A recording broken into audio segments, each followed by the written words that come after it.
Coming up on Theater Talk. Has anybody gone severely off track, not naming names while you're performing this, Act Two? Well, I think we should name names. That would be required. Theater Talk is made possible in part by the CUNY TV Foundation.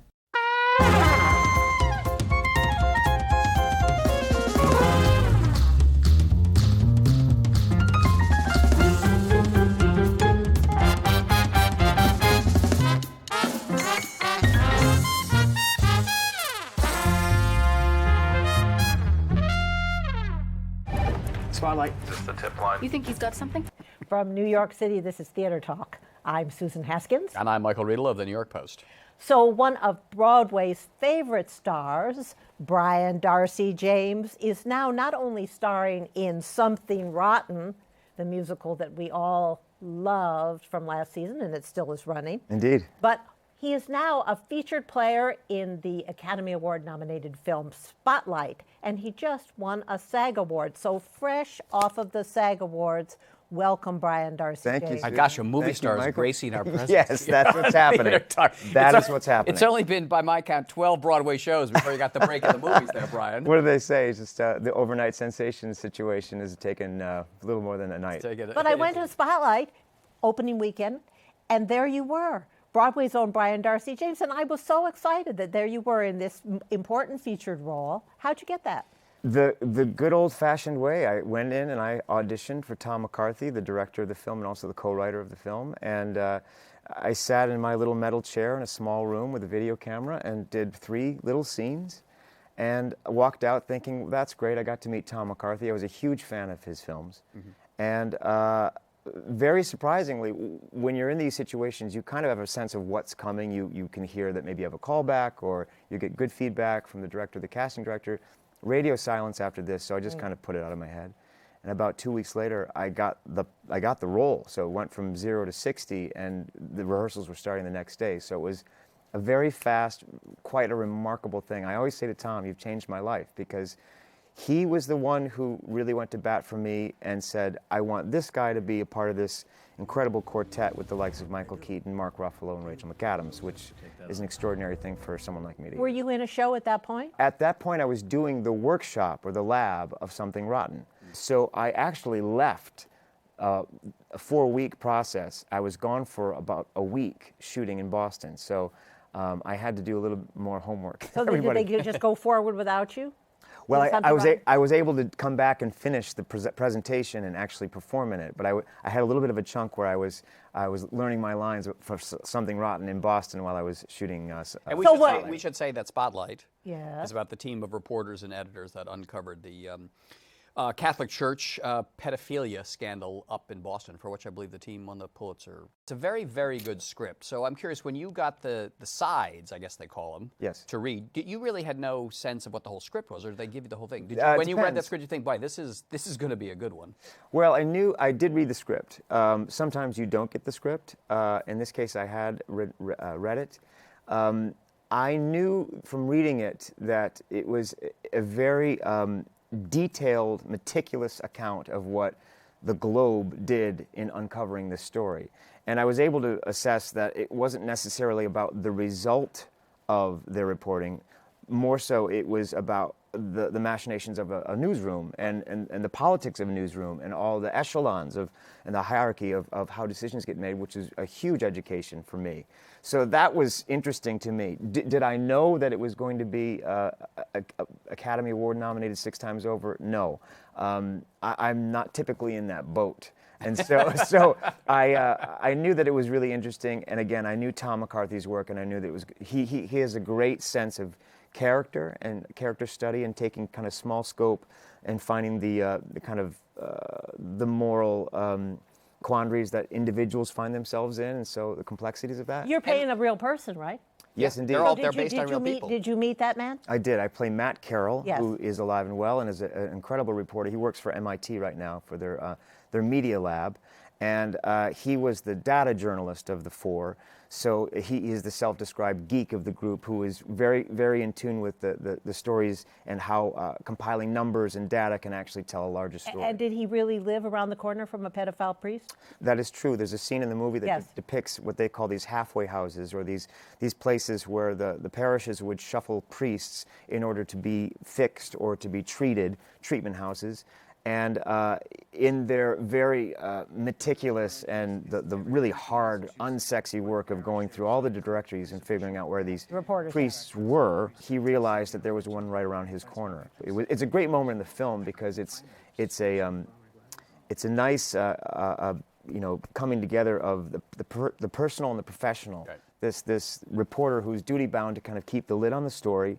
But now that story is literally in his backyard and It has a human face on it. But you're not supposed to tell, and yet you know across the street from you. Now, this movie has been compared to the other great movie about journalism, All the President's Men. Yes. Did you go back and take a look at the movie? I did. It was after I was done shooting the film. I was actually going out for the LA premiere and I was watching it I saw it on the plane, and I thought, oh, this would be interesting to see now. I had seen it a number of times as a kid. Mm-hmm. I'm a bit of a geek, so in high school it was one of my favorite films. My friend Gavin McDonald and I would watch All the President's Men all the time. We would recreate scenes. Mm-hmm. We're very dull lives we had, but so to be in this film that is likened to that was interesting. But what I was really interested in watching the film again is that I didn't realize that there were so many New York theater actors that were in that cast. Absolutely.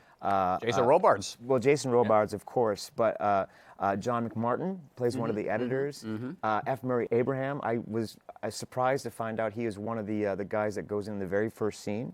So I thought, oh, this is an interesting thing. I'm going to believe that Tom McCarthy was kind of taking that page from that book and honoring the theater community by putting me in there. Although that's not even true because Ruffalo and John Slattery. Yeah, they're all theater guys. They're all theater guys. But you were working on the ground in the theater when you were cast. And you had also recently done this little show off Broadway called Hamilton. That's right. Yes. Yes. Which you left. Right. Now, you played King George III. You're so wonderful. Brilliantly, he was great at it. Did you ever question that decision to leave Hamilton? I didn't question it, although once I made the decision, I knew that this was going to be a very interesting and difficult thing to have play out. The decision was made prepackaged in a way because when we did the 4-week workshop of Something Rotten, we were going to go out of town. Right. And I wasn't interested in going out of town. I was committed to doing the off-Broadway production of Hamilton to kind of see where that went. Yeah. But in the meantime, the out of town for Something Rotten got pushed way up. And so I had to make a decision about, do I want to be the lead in this new Broadway show that I absolutely loved? And if so, that would mean I would have to leave Hamilton. And well, you were great, but not the lead. Right, it's a totally different ball of wax. Arguments on both sides to be made, it's really a no-lose situation. The long story short was that I told Lynn and Tommy Kail, the director, and Oscar Eustis and Jeffrey Seller, I said, look, I've got to make this decision. I'm going to choose to do this. If I can be a part of this for any time that is allowed, I would love to, but if I can't, I understand, kind of just hoping to God that they would say, yeah, you can come in and join us. And for a couple of days, they kind of figured out what was going to be best for them. And thankfully, I say this all the time, to Lynn and to Oscar and to everyone involved, they said, yeah, you can come be a part of this first page of this book that will last forever. And they knew that then? They did. And they allowed me to be a part of it. But a bird in hand. I mean, you had a real Broadway show coming in, and you had an off-Broadway show that had the prospects, perhaps, of being a Broadway show. Exactly. And there's a decision you have to make as a working actor. It's true. You're right. I didn't have the calculus, played out in front of me. I had a pretty good idea that the Hamilton was going to be a pretty great show. To the degree that it's become and will become, I didn't understand the full dimension of that. But it would have been more difficult had I not been able to do Hamilton at all. That would have been the hardest thing to kind of look back and say. So I'm really lucky that I got my cake and I got to eat it too. Well, here's the thing though, Brian, Hamilton's going to be around for quite a while, so it's entirely possible. It is. You may be able to dip back in and play the king. It's very true. Or you can take over for Lin-Manuel. So now, I don't know about that. Are you going to the Academy Awards? I am going to be out there because the day before the Academy Awards spotlight, the ensemble has won the Robert Altman Ensemble Award for the Independent Spirit Awards. The next day are the Oscars. I am still waiting to find out if I'm going to get my golden ticket to go. There's a lot of people in the studio and who are, it's a lottery system for the Academy Awards. So if you get a lot of nominations, you get more tickets. Yeah. So I'm hoping that I can go. But you're a SAG Award winner. This is true. They should certainly let Will you please call them and remind them? Yeah, So the spotlight, they're going to put it in a hat, and then you go pick and hope that you get. It's like the Hamilton lottery. That yes, you get, exactly. You get to go to the Oscars. Maybe so. Maybe I should sing a song on a curbside. But you're having this Hollywood experience. I had to talk to your LA publicist to book you for lots this and show. lots of people to get through to get to me. Layers. Okay. You continue to star in Something Rotten. We would be remiss if we didn't talk about what a wonderful and fun show that is. Thank you. Yes. Now, what is your greatest pleasure in doing that? The people is the first thing that comes to mind. This cast is extraordinary. I love them all so much. These are incredibly talented people that I've come up with. It's such a fun, joyous, silly romp of a musical. The relationship that we have with the audience and that kind of communication is one that I've never really experienced, short of being in a Neil Simon play where the laughter is just like whales of laughter. Yes. Gales is what I meant to say, and waves. But I think whales of laughter might be a new coined term. But anyway, that feeling of knowing that the people that you're performing for are having a fantastic time is really a remarkable really have, thing. though, looking at your credits here, you've navigated the whole terrain of musicals from comic, boisterous, Something Rotten to things like Next to Normal and Floyd Collins and The Wild Party. I mean, not a lot of laughs in those musicals. Those are the super serious musicals that you've done, too. It's true. And that is another reason why this was so appealing for me. It is such a unadulterated comedy. It's fun, silly stuff, and I love that stuff. My first job was doing songs and sketches from the Gaslight area, vaudeville sketches in Frankenmuth, Michigan. That was what I cut my teeth on, So I'm a sucker for a pratfall or a hoary joke. It's something that I love, and I think this show does it. It's a very, very clever show, and the jokes are just nonstop. And there are some really great characters as well. But you're right. I've been lucky to be able to do musicals that don't rely on that, are more, psychologically complex and have characters that are going through much more difficult things, like Shrek. like Shrek. Yes. Yes. He was having a difficult time in the swamp. All right, Brian Darcy James, terrific in the new movie Spotlight, which just won SAG Award. He won the SAG Award. And you can see him on Broadway now in Something Rotten, and we're hoping you win the lottery so you can go to the Oscars. Yeah, we're going to look for it, ABC. Get him in there. Yeah, right, exactly. Thank you, Brian. My pleasure. Thank you. I like it up here. He's on top. I'm enjoying the view. Wow, wow, wow, wow. Yeah, this one's gonna be on top. Ladies and gentlemen, will you please take your seats? The performance is about to begin. Now, Susan, one of the very first Broadway shows I ever saw was the brilliant comedy Noises Off with Dorothy Loudon and Victor Garber and Deborah Rush. I loved it as a kid, and I am pleased to say that there is a revival that is as good as the original production at the Roundabout Theatre Company. We are delighted tonight to be joined by the cast of the new and very funny production of Noises Off. Tracee Chimo, welcome to Theater Talk. Thank you. Campbell Scott, as the rather supercilious director of this fiasco play in Noises Off. Welcome to Theater Talk. Thank you. And David Furr, as the kind of obnoxious leading man, I would say. But great mustache. Great mustache. Thank you. Does most of my work for me. All right, so this is a farce, as everyone knows, Noises Off. What is the key, Tracee, to doing a farce? Yeah, Tracee. Yeah, that's a I thought I'd hurl that one at you. Love that. I Little love it. dramaturgical discussion to start off this conversation about Noises Off. I've never done a farce before. This is Really? the first time that I'd ever done anything like this.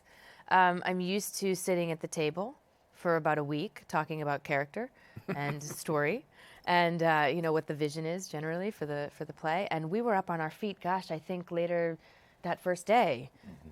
If not, then we were definitely on our feet the next day. We didn't do any table work. It was about it was about staging it immediately to just get it down and do it by the numbers, because Michael Frayn has written everything out so beautifully is in stage directions. So there's dialogue on one side of the paper, and then there's his stage directions on the other. And if you don't follow what he's carefully written, it's funny how it doesn't work. So it was a bit like going back to my dancer brain, which I haven't been to in a long time. And it felt like I was doing choreography again. And your director is Jeremy Herrin, right? Jeremy Herrin. Yeah. Jeremy Herrin, who I think is so interesting that he directed Wolf Hall. And this is kind of, in an interesting way, another pageant of moving people around, like Wolf Hall. I think, when you talk to him, when you talk to Jeremy, I think it was the first farce he had ever done as well. Yeah. So although he probably wouldn't show it, knowing Jeremy, I think he was nervous about it too, and very, very interested to see how it was going to go. Yeah. But he knows how to keep actors in motion. Without a doubt. And he actually, he did two things. He tried to do two things right away. He blocked things right away, which none of us are usually that used to. Yes. Up on your feet right away doing stuff and kind of getting results right away, stuff like that. Yeah. At the same time, he kept, he would occasionally every few days say, now let's remember we're real people and remember what that is and, talk about that. What is that? I feel like, I don't know, I feel like there's always for any play, I think, certainly comedy, there's always a bit of like, okay, what's it going to sound and look like? But also, what does it feel like? Can we kind of smash them together and hopefully that'll be true, whatever truth is for this, Well, but isn't it something to it, David, that if you play it to be funny, it won't be funny? For me, it's a constant thing with each performance to kind of remember to, because there are so many laughs, to not fall into just doing the shape of the role built around laughs. Right, moving from laugh to laugh. In the opening scenes to remember to be like surprised that this is not the tech rehearsal, it's the dress rehearsal, and to push back against that, and as opposed to just kind of go, oh, my next laugh is here, my next laugh is here. But the laughs are so much fun, you have to kind of constantly be on yourself to remember what the characters are And the doing. funniest things are, because you're the play within the play, where nothing goes as it's supposed to for the actors, and that's where we get, as Jesse Green, the critic last week, said, it's maybe the funniest play ever written. Yeah. From that perspective, but it has worked out so carefully. Now, any mishaps, though? It's quite physical. Are there any moments where you're on there where you think, if this goes wrong tonight, that axe is going to land in my head? Last night we had one of the door handles in Act 1 fall off. It came off in my hand. Yeah. And we're And the audience would roar with laughter. Of course, because that's well, what and it's things aren't supposed supposed to go that wrong for them just yet. But in our Act Yeah. 1, the door handle comes off, and we as actors playing actors doing a farce, we're like, well, you can't really do a farce with doors that don't have handles. Yeah. I mean, that need those. stuff like that happens in Act 3 by design, but not in Act 1. So it ended up working out okay. I picked it up and I put it back on the knob as I was talking to you. Yeah. And then came backstage and the crew was like, "What happened? What happened?" Because that's a nightmare. But that's part of the joke. It's how it's supposed to be. Yeah. In Noises Off. Yeah. Act 2 is like a kind of Marx Brothers ballet. You are coordinating things so carefully. How long did it take to work that out? Well, we should only say that's because Act 1 you see them rehearsing the Yes. play, and then Act 2 you go behind the scenes while they're performing the play. And you whole realize set there's as much rotation. choreography backstage Yes. of a Broadway show as Yeah. there is Yeah. on stage. Yeah. And of course, this is not a Broadway show. This is supposed to be a tacky little. Yeah. Theater, like Theater. traveling. But this is memorizing physicality. right? Yes. For that- It's very much like a machine, Act 2, because we're all parts in this machine. And I would say of all the acts, it's the one where we get to play the least now that we've said it.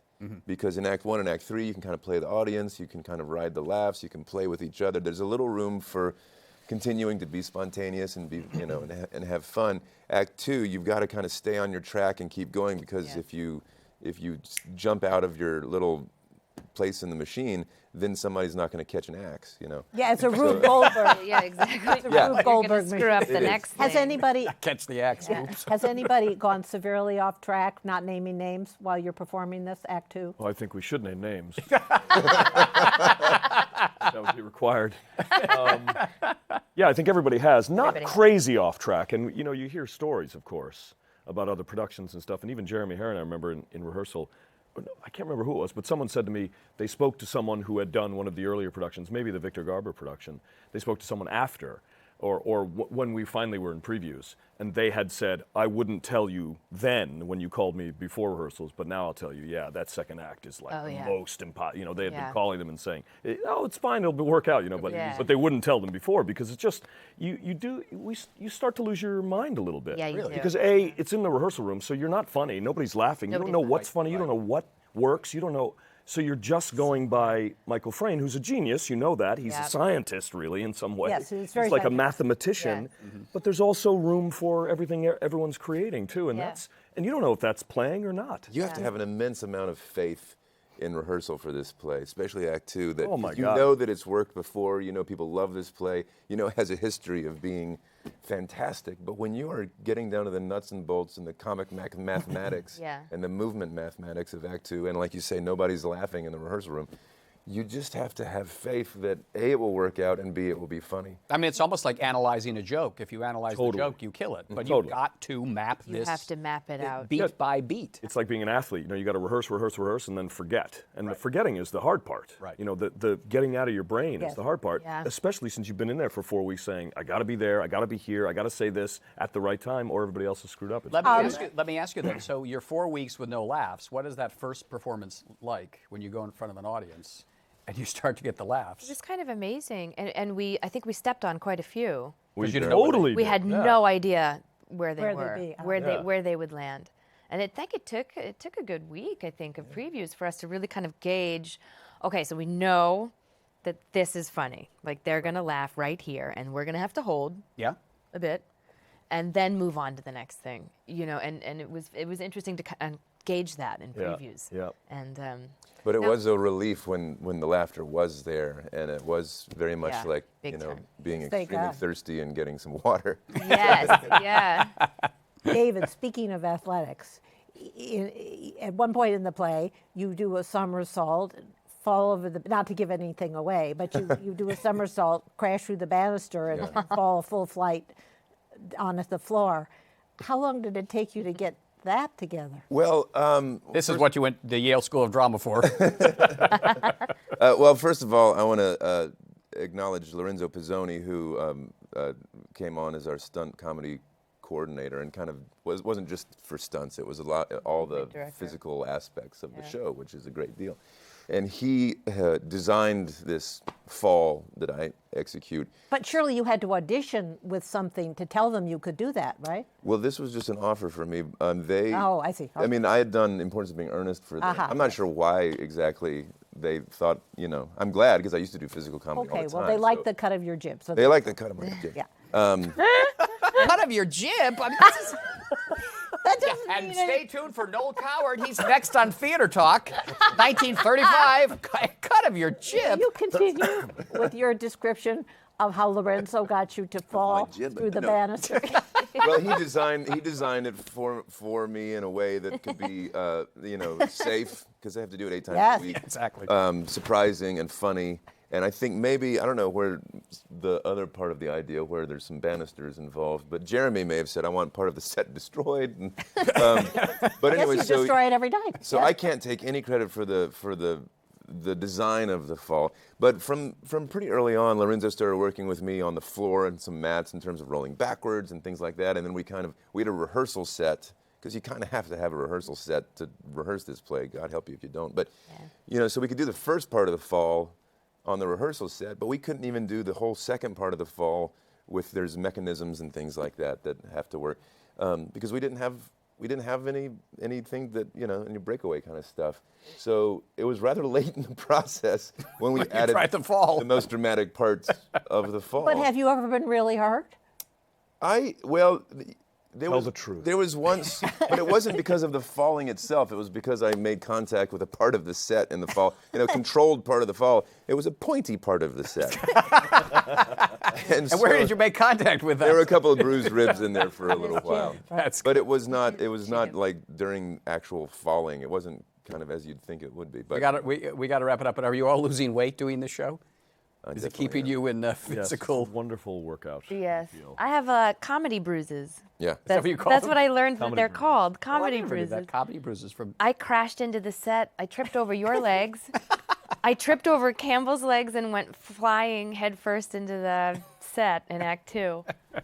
And Yeah, I was worried about that. yeah, that was good. Not for It too worked. I got a huge laugh. I was going to say, the more intense laugh. your pain, the bigger Yeah. the laugh Yeah. for us. Yeah. Had a big laugh. In the Although audience. there's always a weird thing where you don't want the audience to be concerned. You want it to be real enough for our actor, Right. people we're playing.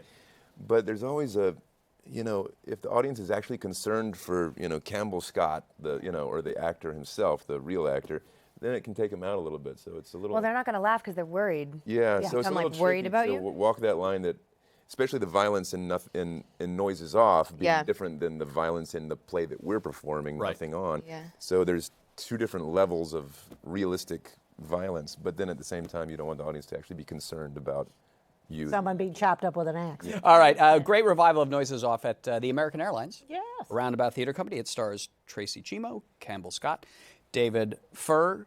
Don't Andrea miss it. Martin you- and a whole bunch of Whole great bunch people. of a whole bunch, amazing and you people. will be in pain from laughing so hard. And how's that for a cheesy out? That was lovely. That was perfect. Very good, Chief. Perfect. Wonderful.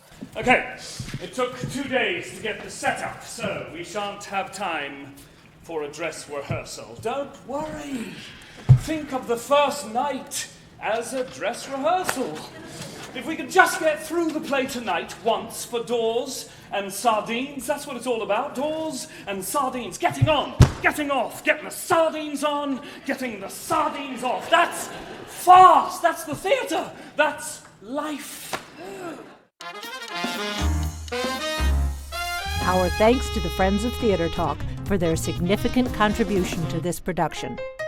Theatre Talk is made possible in part by the Frederick Lowe Foundation, the Corey and Bob Dinelli Charitable Fund, the Noel Coward Foundation, Carrie J. Fries, the Dorothy Strelson Foundation, and the New York City Department of Cultural Affairs. We welcome your questions or comments for Theatre Talk. Thank you.